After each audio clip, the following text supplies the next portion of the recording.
What's going on, everyone? Anthony Cofrancesco here from Data Dive, and this is Office Hours. We have a super special session today, and the cool thing is we're not going to be focusing just on Data Dive today. I've got Sebastian Hertz from Zignify, and I've been meaning to have him on Office Hours for quite some time because what we're going to be covering today is really getting into the nuts and bolts around sourcing and some huge improvements to products, not just from a profitability, but also from a performance standpoint.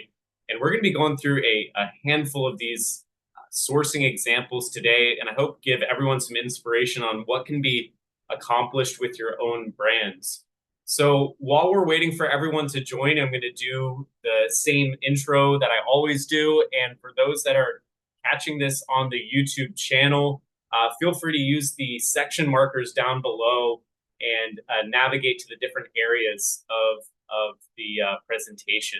So, Sebastian, I'm going to wait to do while we're waiting for everyone to join. We'll wait to do your intro. There's another slide with the same information on it. I'm just going to run through some quick notes for all of the Data Dive users here on the call. Yeah, if you're watching on YouTube, skip ahead, skip the intro. No need to watch. If you're not already using Data Dive, then I'd highly encourage everyone to go book a demo with the Data Dive sales team. Every one of these people is currently selling products on Amazon. A couple of them have recently launched new products, and they not only understand Data Dive very well, but they understand selling on Amazon. So they're going to be able to give you some deep insights and analysis on your brands. Now, I expect there's going to be a pretty heavy Q&A today because we don't often talk about sourcing. We're usually talking about SEO, how to improve your images, how to improve your PPC.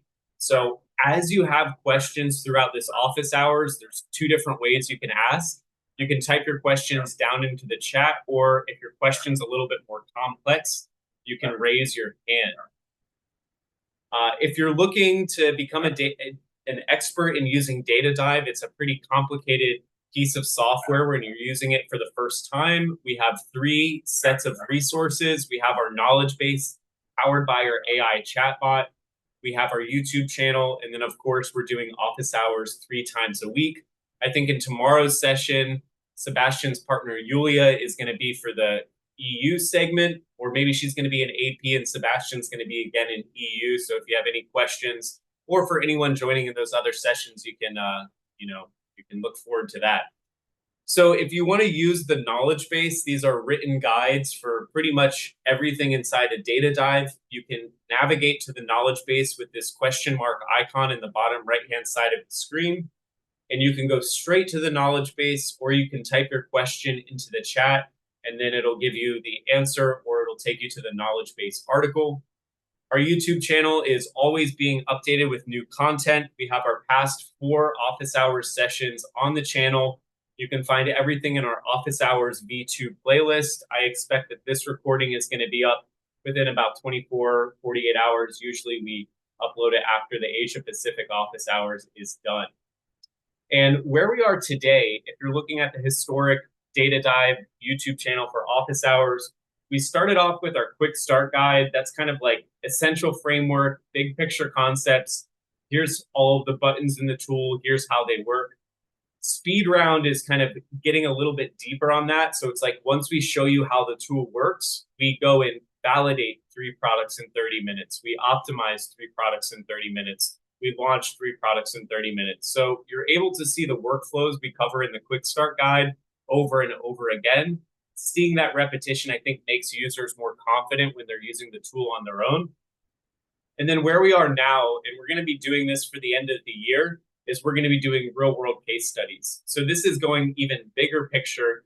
How do these workflows react in the real world? And then all of these different levers that you can pull when selling on Amazon, like which levers are going to make the most sense for your business? Where can you invest a little bit of time or money and improve your performance relative to your competitors? So like I said, today is really focusing on sourcing. And right now, there's really not a sourcing function inside a Data Dive. I think the closest thing that we have at the present moment is our profits tool, which basically will give you an estimated budget required to launch the product. It'll look at things like sales velocity, and it's going to give you some really rough estimations for what Data Dive thinks it's going to cost to source the product.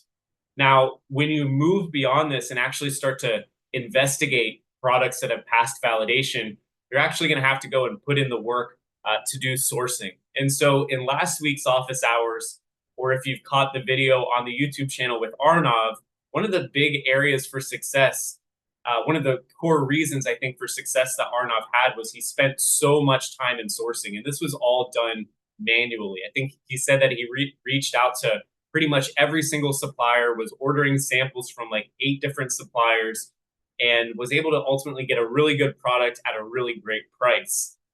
Sebastian's going to cover some really cool insights today that you can get if you're sourcing a product and you want to source at a lower price, if you want to change the potentially the manufacturing country that that's done at. We're going to get into some of those best practices today. Now, Zignify is an alternate. Like if you don't want to spend all of that time going and sourcing those products yourself, Zignify can take all of that work off of your plate, and they're going to likely do a much better job than you were to do it individually. I think the real case study to do at some point is going to be with an existing Data Dive user, although some of these might be already using Data Dive. See, like, how much time would the seller spend going and sourcing those products themselves? We'll get into all of that. So, like I said, we're not going to be going so much into these workflows today, but where this would come into play would be in profits. After a product passes validation, you decide that, okay, there's some opportunity here. I want to move forward with launching the product, then sourcing would kind of be the next logical step. We don't cover it so much, but maybe one day there'll be a better integration inside Data Dive for sourcing. Obviously, your performance and launch is really going to come down to how good of a product you've been able to source. Is that going to be a high quality product that users are actually going to like? Are you going to get positive reviews, or are you going to get negative reviews? As well as being able to dictate how good is your click-through and conversion rate based on the price that you're selling the item at. Also relates into the optimization workflow. A big thing that we'll see from users is they're looking at their product and their price relative to the competitors in the niche. Is there some upside that can be made when it comes to sourcing? So let's get into it. This presentation is going to be a bit more of Sebastian speaking and walking through some of the best practices. So be sure to take notes. I think there's going to be some really good insights here. So let's go over to you real quick, Sebastian.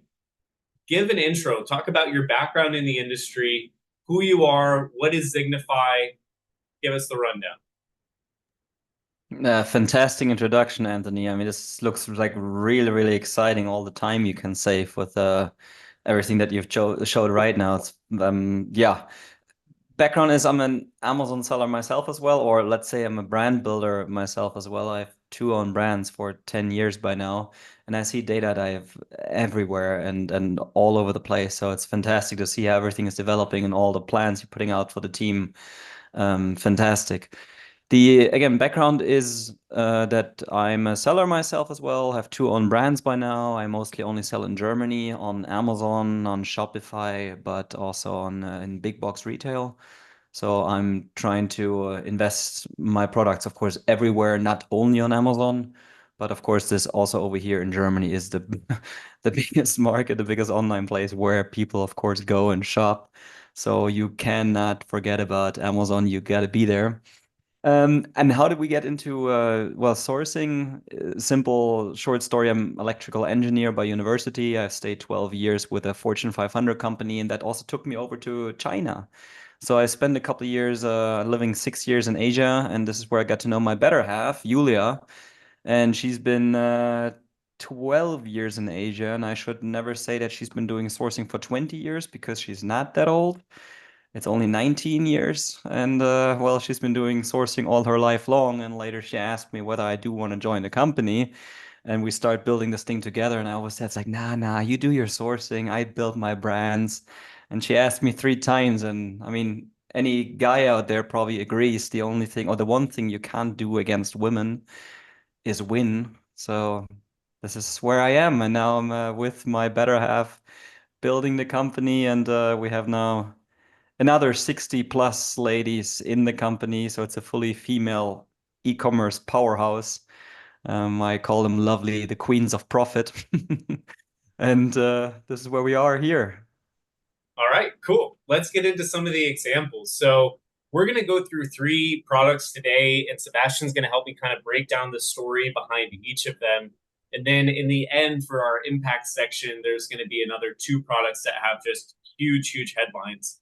I love seeing the case studies that Signify puts out because I think a lot of people look at it like they've got one supplier, they've got one manufacturer, and this is good enough. Like, there's no point in putting in any extra time here. And I love talking to Sebastian because it kind of flips that on its head. That sometimes if you look at something from a different angle, there can be some serious optimizations that can be had. So the three products that we're going to cover, at least in the beginning of this, we have one product that's in the clothing category. They were able to go from to get somewhere between $1.66 to $1.95 reduction in cost, $44,000 saved on the first order. We've got a home product with a 75-cent reduction in cost per unit, and then another home product with a $2.85 reduction in cost per unit. And so pulling the data from the data dive perspective, these markets are pretty large. One of these was in the US marketplace. The other two are in the Germany marketplace. And so you can see the total available market here is quite large, like $1.2 million in terms of monthly sales. And a median selling price of about $24. Now, the product here that we're covering is in the first spot. I've pinned this inside a data dive, and you can see that the overall performance of this product is really high.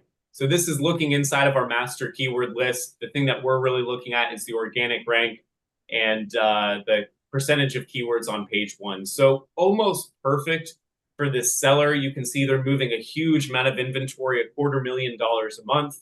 And like I said, we're not really focusing so much on the listing optimization here, but I think and we're going to get into how this sourcing has impacted their business. Probably a big reason that they're at the top is not only from the high quality product, but having some margin to play with. Doesn't necessarily mean so much if you're making $250,000 in monthly sales, but all of that money is going out to Jeff Bezos and all the other people who own stock in Amazon. We actually want to retain some of that profit. Now, there's still some optimizations that can be made from a listing standpoint, but remember, I know I say this in office hours over and over again, having the highest ranking juice doesn't necessarily mean you're going to be the number one in terms of sales. SEO is just one factor of this. And so this would be like something that we could look at from a further case study is what additional gains could be made from this product. Now, this is product number two. It's a much smaller niche, but this seller is really dominating their niche. I think the sales volumes from being pulled in from Germany might be a little bit misconstrued, but you can see here, like if we're talking about, I think it was like $1.60 or so that was saved in sourcing, it represents a pretty significant price versus the overall. We'll get into some of those a little bit. You can see, again, this is a powerhouse for this product. Obviously, everything is blurred, but 100% ranking for the keywords in the NKL, pretty much all 1, 2, 3 positions completely down the row. And a very similar story, pretty well optimized listing, pretty similar story for niche 3. This one had a little bit lower of a pricing point, so the sourcing gains on that were a little bit lower, but also represented a pretty large percentage increase in the total of the sourcing price. So again, really strong rankings for the keywords in the master keyword list, and overall pretty high performance.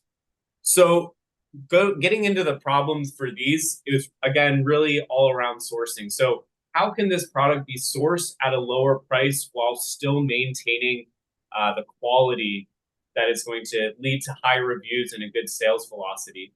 And then this would be more of a future problem, but like how could the listings be optimized to increase organic rank? We've covered that in the last 4 office hours. I wanted to switch this thing up for episode number 5.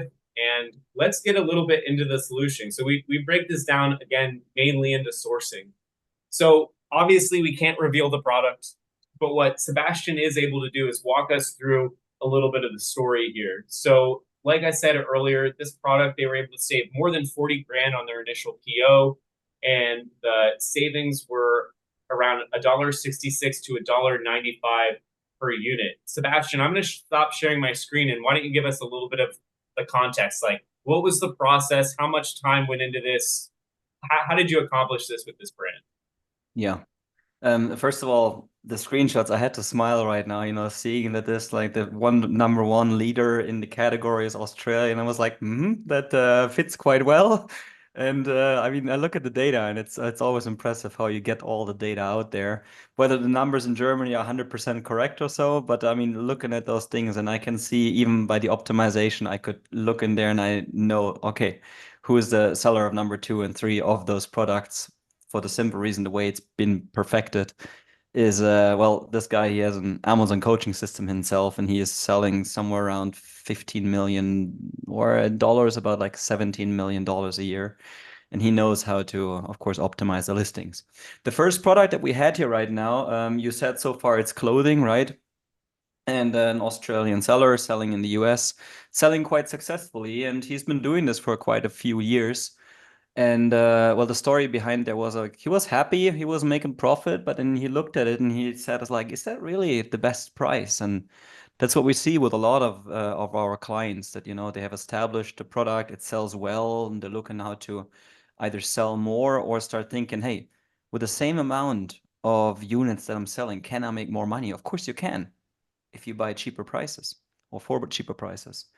So in the well, the lucky coincidence was we actually started.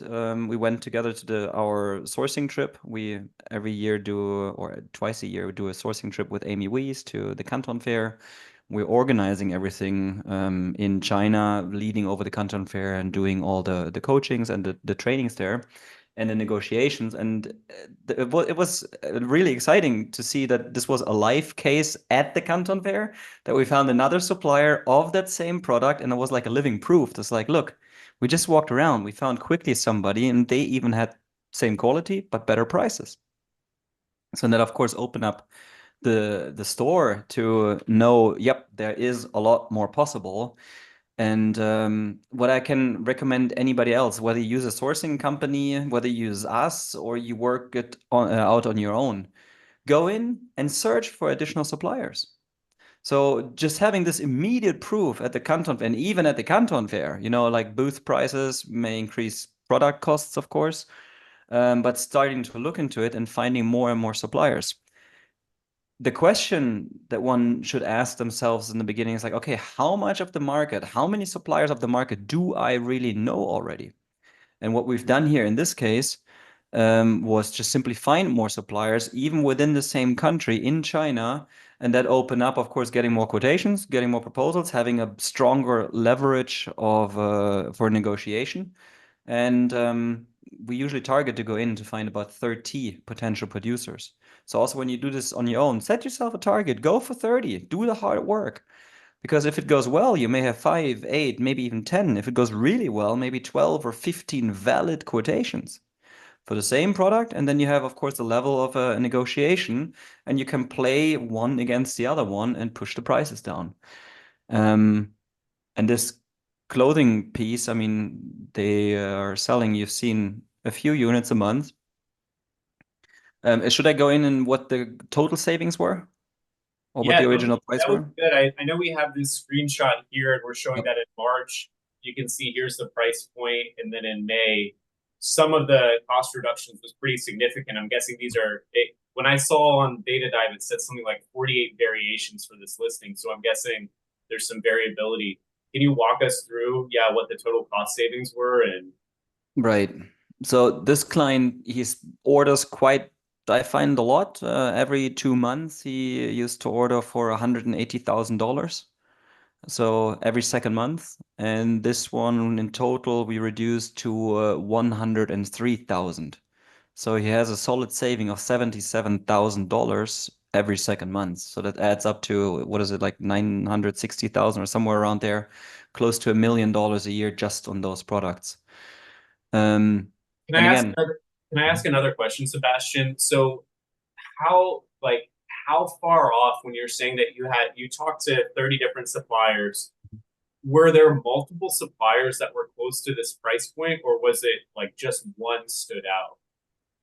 You will always have some, you know, when you have like you draw the median around it, you put this into a graph, you always see some who are extremely high and some who are extremely low. But then you can nicely, you know, draw like a line through and you see where the roughly the market price is. And then you can just see and go in. And he wasn't too far off the original one that he had, but also a hint when you find one and who is extremely cheap or who is extremely, I mean, extremely expensive, of course, not really interesting. But if you find one of them who's like extremely cheap, I would say 99.9% of the cases, there's a reason why he's extremely cheap, either because he's a scammer or the quality is extremely low. But then you can, you know, start from there and you already see who are the ones that are lower. He was standing somewhere a little bit, of course, above the average in the middle, but then taking those prices and pushing them down and negotiating one against the other helped to reduce the cost. I mean, in Interesting. total, to be honest, sourcing and cost savings is not really, there's not many secrets out there. You just got to do the tedious work. And if you have either you have a super big self-confidence where you say, I'm just going to this client, I have no alternative offers, but I'm negotiating the heck out of it. And I'm gonna risk, you know, losing my face and he may not produce for me. Or if you don't have the self-confidence, then it's good to have alternative offers. And that's just simply what you need to get. Find them, talk to them, and negotiate.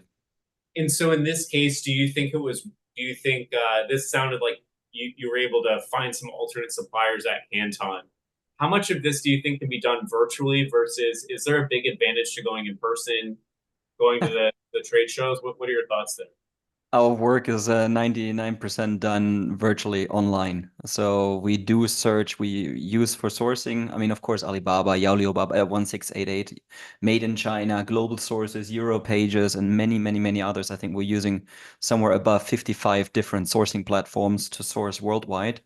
And if you don't find them there, or in general, you call the people, you talk with them. Of course, it helps speaking the language. If you are in Romania and you want to get from a Romanian supplier products, it does help if you don't only speak English. Or in Mexico, it would definitely help to speak Spanish instead of English only.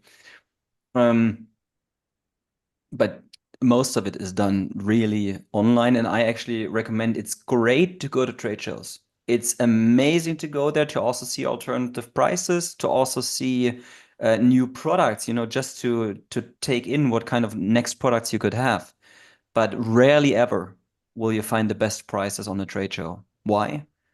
Because booth costs, especially on Canton Fair, they're not cheap, and they need to somehow put them back into the products in order to, of course, finance that whole thing. Okay, good advice. Good advice. All right, let's move on to product two here. So this was kind of Mhm. like an accessory for a home product. And here we were able to go from a previous price of $2.10 to $1.35. And this is on a product that's selling like, just over $15. Can you walk us through the story? How is this achieved? Yep. This one was also originally in no, hold on. This one I think was in Europe. Seller in Germany, larger seller, and he used to produce this one in Germany. That's not actually the largest savings. I think there will be a story later on coming for him. And he got this from Europe within the European Economic region already, so he didn't need to take care of the import and the shipping costs and so on and so on. But the good thing is also a small product, so shipping costs in general are not so bad. Um, but then we said, all right, so a trading company within Europe who is then responsible, of course, for sales, for product safety, etc., etc. But what if we take the way and we say we don't take it from a trading company and or we directly go from the to the source? So it was smallest, I mean, still solid savings, but still smaller compared to the record that we had. And went into China, found alternative suppliers. Same story again. I mean, sourcing is very much possible to, I mean, do the repeat thing over and over again. Search and find more suppliers or ask others which suppliers there are. And then you go and you start negotiating and put them in. And then we got them down, well, to what is this, like 70 cents, 75 cents? Yeah, a pretty big chunk. So this individual was working with the trading company first, and then you were able to just go direct. Did you get any? I've heard some stories of people trying to run around the trading company and then it coming back to the manufacturer and not going well. Have you ever heard situations of that happening? No, we usually kick out every trading company in between. We always go to the source. Why? For the simple reason because I mean, if you are buying your from your trading company and they have like a strict contract with their suppliers to say, hey, I'm exclusive for Germany. You do not sell directly to anybody in Germany. Of course, this may fall back if you go to the exactly same supplier. But again, in most of the cases, there's several suppliers or many suppliers for the same product. Um, Yet at the same time, some of the suppliers also say is like, I don't care. I'm also skipping my distributors because they build up several different distributor channels. So in general, to be honest, uh, which is also logic. I mean, a trading company usually they, I usually tell them it's like they put big boxes into small boxes, ship them away, and ask for money. They don't really want to do any changes on the product. They don't really want to do any private labeling, any adjustments of the product, any discussions with the supplier, because what they want to do is buy them in bulk, put them in small boxes, ship them out. They don't want to have the trouble of adjusting, customizing the product. So once you go to the supplier, to the factory themselves directly, it's so much easier to get any of the changes done because, well, they are the ones doing the changes, while the trading company at the same time would then be the ones who would need to take this on from you. They don't want to have the discussions with you. They don't make the money on the hours on customizing the product. They want to have at least as least trouble with the product as possible. And So so with short, this, long story go ahead, short, go we ahead. kick Yeah. out all the trading companies. Always go to the source.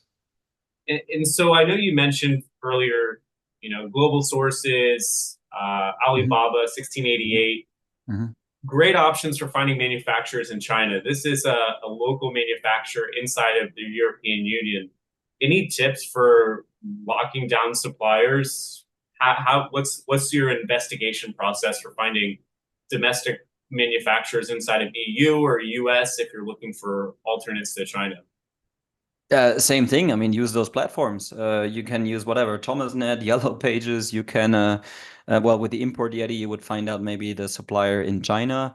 But there are tons of other pages. Like in Europe, you would use Euro Pages, for example, also global sources. When it comes to industrial products, industry stock, for example, and or Germany specifically WLW, which stands for Wer liefert was, means who delivers what, WLW.de. Lieferanten.de, which is like suppliers.de. But again, it's the same thing. You need to find them, you need to contact them because many of those platforms, everybody tried to be an alternative, to Alibaba or build an Alibaba for whatever country they're in. And Okay. they got a lot of suppliers on there, but then they can't get the demand of the buyers in there. So that means the suppliers who got onto the platform quite quickly noticed, like, yeah, okay, now I signed up, but nobody's coming knocking my door and wanting to have a product. So they also, unfortunately, lose the interest in the platform. So what helps then in the end, again, is like you find maybe the names of the company, you find their webpage, you find their contact details, you call them up, you send them emails, and please be prepared. Alternatives to China, you may need to contact them quite often, 3 times, 4 times, 5 times, sometimes 6 or 7 times. 3 times calling, 4 times email, or vice versa. Just be persistent, stick onto them, call them up. Everyone over here in Europe says, "Oh, how did China overtake us? Why have they, you know, taken over the world with production?" Well, one basic reason is they are hungry. You send them a quotation, or you send them a request for a quotation, you ask them for a proposal, they answer day and night, they answer Sundays, they answer all the time because they're hungry and they want to sell. Try doing this with, I always say, like old white men. They will come back and say, I have my 2, 3, 4 suppliers, large ones, clients. Why should I bother with you? I'm going in retirement soon. I don't want to deal with small potatoes. And well, it's a shot in their own leg. Or how would you express this in English? I think that's right on point. Okay, cool. And I know this is like a super slim down version of all of the sourcing tips that Signify has. For anyone who's in inner circle, I know we did a masterclass this past year with Yulia, Sebastian's partner, and I think it's like maybe 3 hours long, really getting into a lot of these. I'll make sure that for the EU office hours yesterday, I know Sebastian rolled through some of those alternates like Thomasnet, very quickly. I'll make sure I have that on the slides for tomorrow. So if you're watching the recap on YouTube, I'll make sure that's in the final I'll deck. send you a few more later on if you whatever else you would need. I'm happy, of course, to share deeper details. I just don't know how long you guys are gonna stay awake. Again, I mean, some other things, is besides having more quotations and going in and negotiating with them, one of the very basic thoughts, please to always have when you go and talk to suppliers, always think not only, I mean, usually you talk about the MOQ, the minimum order quantity, but let's talk about the FOQ, like the first order quantity.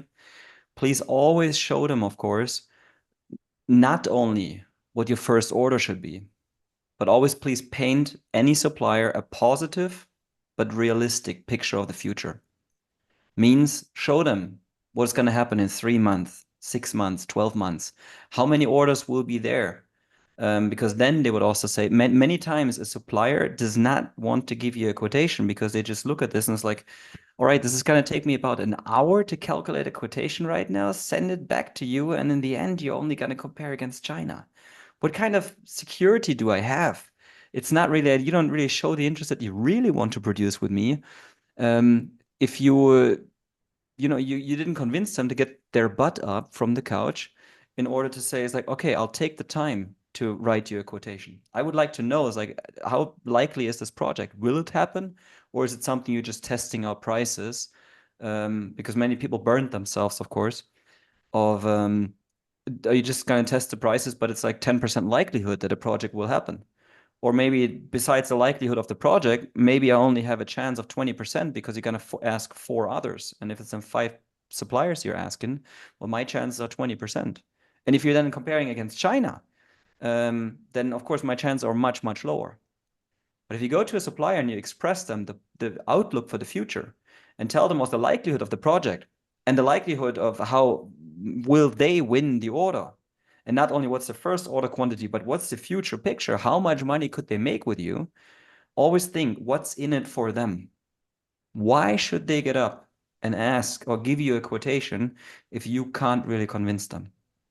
Yeah, and that's where the data dive can actually be super helpful. Is just even sharing some of the screenshots for here's what the available market is, here's what my percentage of success rate has been with previous launches, how long it takes to get into those top spots. You can see in the case studies we did last week with last week and the week before, Dimitro and Arnav getting indexed and ranked for keywords quite quickly, right? Like what we teach you inside Seller Systems is you should be able to get indexed for like 40%, 50% of the master keyword list within 4 weeks of launch. And then you can kind of estimate those sales numbers and give some data on, where you think things will be able to move. Okay, so I want to go ahead. Yep. Let me add another one. If you bring this data, of course, as well, you show them the market potential. But then the suppliers, on the other hand, may also still say, it's like, yeah, okay, there's a market potential. And how do you get in there?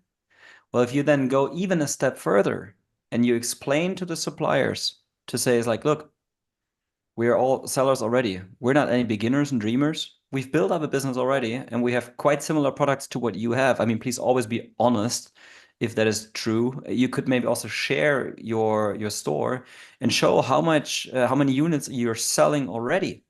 And if you can show that you have built up a brand already that sells whatever, 5,000, 10,000, 20, 50, 70,000 units a year, and this would be like a complementary product, then the supplier, of course, would also understand, hey, that guy, he's not just full of, sorry, I almost said a bad word, but he really talks like he has experience. So the chances of the likelihood of the project will be even higher.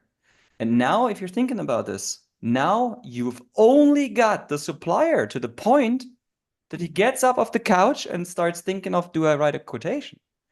So this is, you always need to think they don't need you in order to survive. They survived so far. You knock on their door, you're another one who knocks on the door. There's many of them knocking at their doors, and they must be convinced to say, yeah, this time it's going to be somebody who is not just talking, but who's also delivering.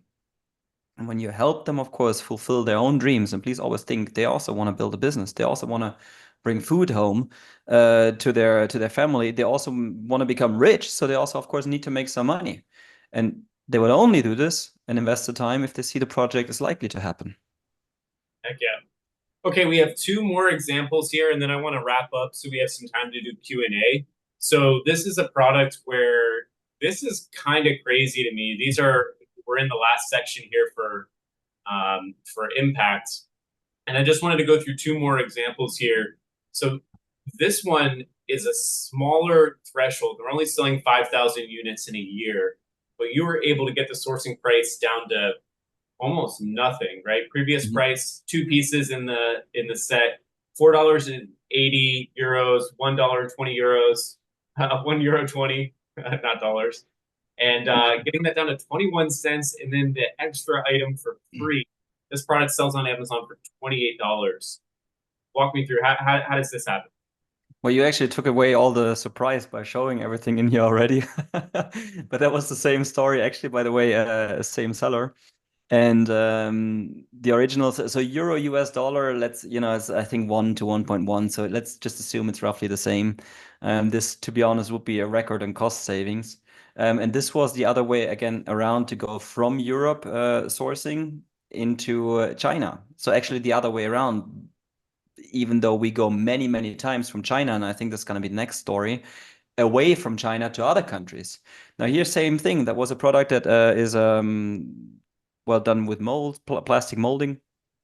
And he's got it. He was happy with the selling. He was still making money, of course, on it. Bought it from a trading company in Germany. Are you talking about the product? Yep, spare parts. Okay. And the trading company charged originally €4.80 for product piece number one. You need two of those pieces in order to fix your household device, let's say it this way. And the second piece would be 120. So let's say it's about €6. It's a bit more than $6, but let's just assume $6 in the price we found. Oh, sorry, I must have given you the wrong ones before. The price that we got the first product into was then 21 US cents. So, which is even less in euros. So it's about like 19 euro cents or so. But the 480 got this down to 21 just simply by saying it's like, okay, I'm skipping the trading company right now. I'm skipping the importer and I'm going to China and we're going to open a mold. And of course, same thing again. You find several suppliers and then you start negotiating. And here you don't only negotiate about the cost of the product, but of the mold itself, whether the mold will be included in the price, depending on how many units you're going to take, whether you buy the mold and all of those things, because molds can be also, even in China, of course, up to several thousands of dollars, depending on how complex the product is. Now, in the lucky thing, also here, I want to be open, honest, and transparent. I do believe that our team themselves were super, super lucky because we had a supplier who made then the second product and put it into the same mold, which used to be two molds before. Nice. Okay. Then didn't, and the team came then it's like, hey, but he didn't ask for a price increase. And then we just said to the team, it's like, then be quiet. And he simply really never asked for a Charge price it for increase. the mold We're costs. at Yeah. 21 cents, and you take this down, even if it's $6, even if it's a bit more than $6, it would be like 5.79, I believe, in savings. Times 5,000 products is somewhere close to 28,000 or $28,750 in savings. The amazing thing here would be if he could just sell more of that. I mean, look at that. That's literally printing money. He gets products for free, or one of them, at least part of it, and you just would need to be able to sell more. That's literally free money. Not bad. Yeah, yeah. Definitely should probably expand, see if there's expansion in other marketplaces.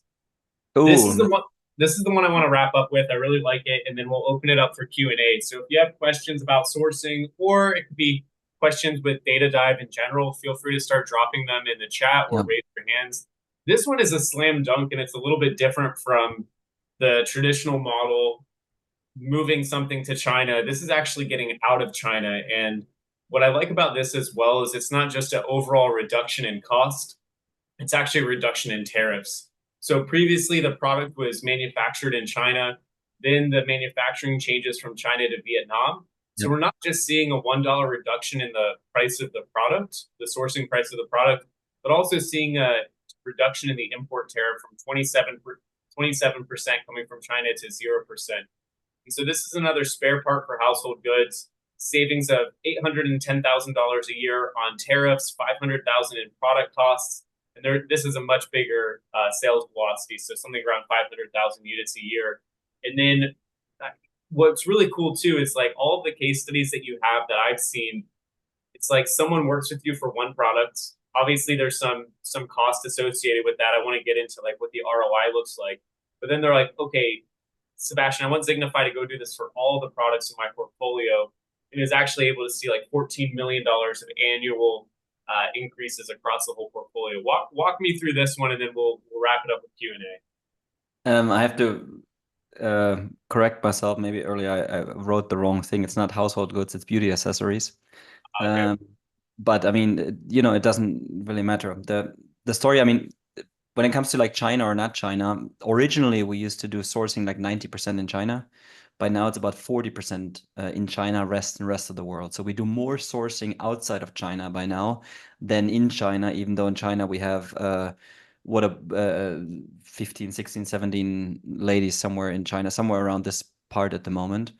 But original, I mean, many people start, of course, buying in China, and I guess most of the listeners here are in the US. And this is specifically interesting for the US. Why? Because even Germany doesn't have as high anti-dumping tariffs against goods from China like the US. I mean, Trump started it intensely, the economic war against China in 2018. Biden, of course, continued. And whoever's going to come next, they directly will, of course, increase the anti-dumping tariffs against Chinese goods as well. Now, I hope to try to put the basics or the base of this story in just one sentence is: a country does not have import tariffs against the product. A country has import tariffs against a product from a specific country.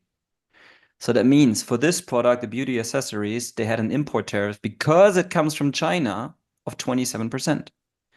Now, if that same exact product comes from Vietnam, it's 0%. And those were the big pains. I mean, this guy was, I think, originally 30 million, grew up to $60 million in sales. And funny, this not even on Amazon, just in Shopify. So they got some marketing skills, I guess. Of course, they started selling them on Amazon as well.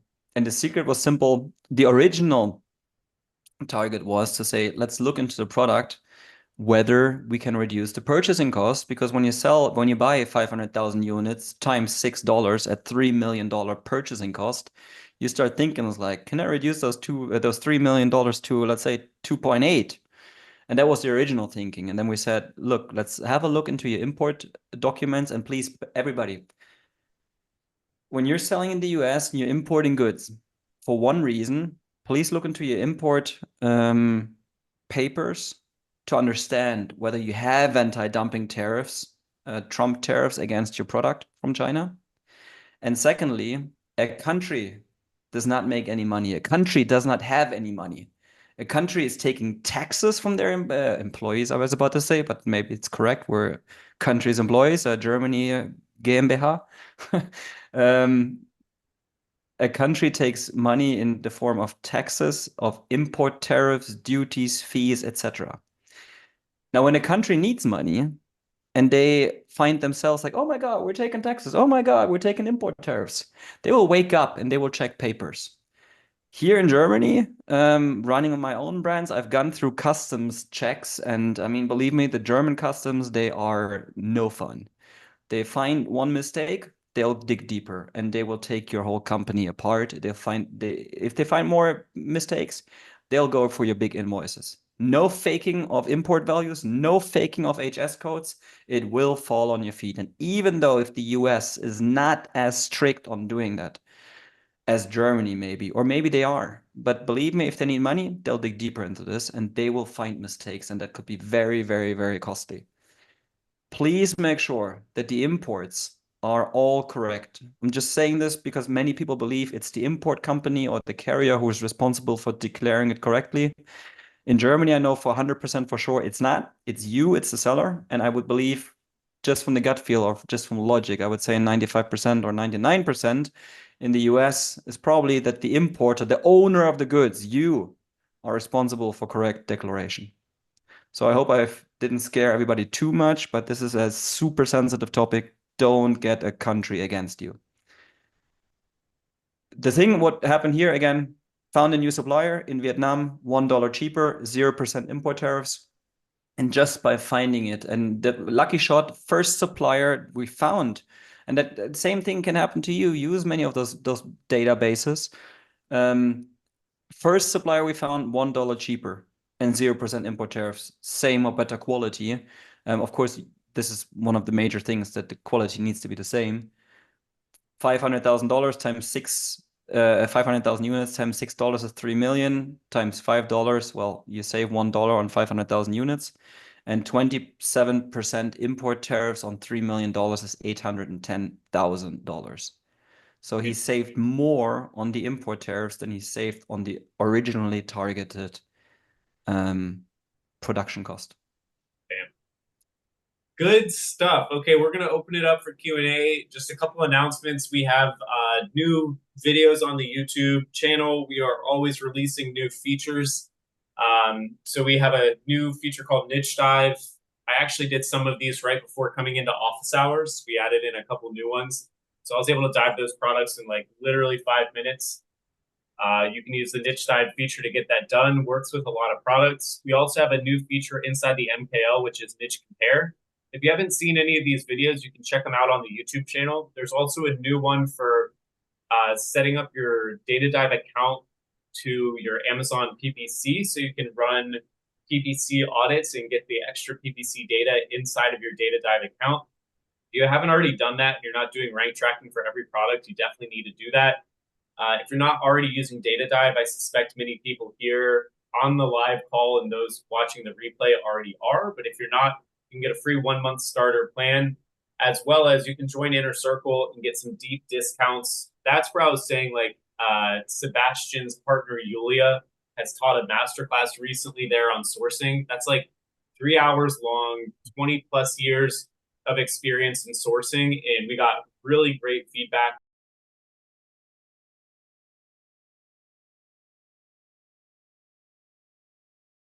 Yeah.